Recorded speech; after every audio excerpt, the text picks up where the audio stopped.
Quem passa à porta do Liceu da Boa Vista não fica indiferente à presença policial diária. É uma das medidas imediatas tomadas pelo Ministério da Educação e pela direção da escola secundária, na sequência dos recentes casos de violência que chocaram a comunidade educativa.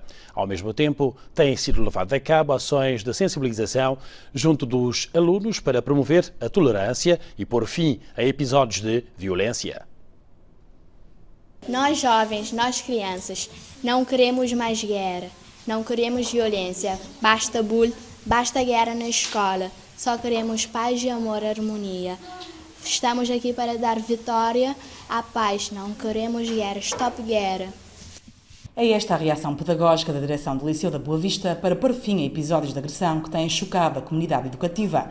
Os alunos estão a produzir trabalhos que vão estar expostos no dia 25, dia de combate à violência. Pensamos que é uma boa medida, que é incentivar os alunos de vários níveis, desde o 7º até o 3º ciclo. Já começamos com o 3º ciclo, com uma conversa aberta sobre a tolerância. Estamos aqui com os alunos do 7º e vamos alargar também aos outros anos com atividades desde a criação de poesias, de textos, de músicas, de cartazes, peças de teatro, etc., para incutir nos jovens um espírito de não violência, de atitudes saudáveis. Lá dentro promove-se a tolerância com ações de sensibilização. Cá fora o policiamento é diário e concentra-se sobretudo nos períodos de entrada, saída e intervalos. Os agentes da Polícia Nacional tentam travar episódios de violência como os que ocorreram no passado dia 10 de novembro. Recorde-se que um aluno com 16 anos foi detido depois de ter disparado tiros no exterior do recinto escolar com uma boca-beijo.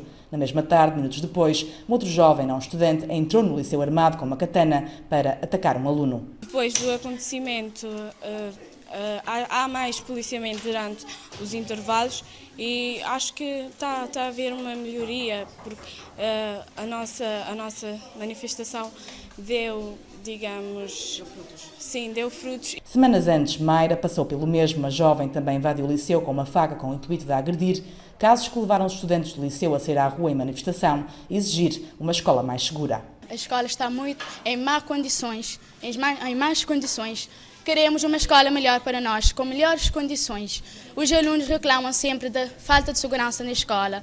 Queremos uma escola melhor para nós, porque nós merecemos.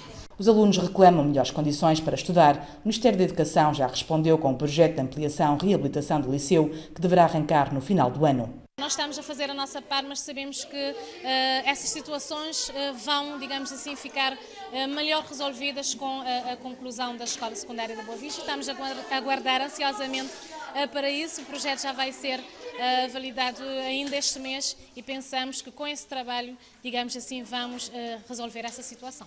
O aluno de 16 anos detido com uma boca-beijo aguarda julgamento. Está neste momento suspenso das aulas até o Conselho de Disciplina e Direção do Liceu darem a decisão final do inquérito que foi acionado internamente.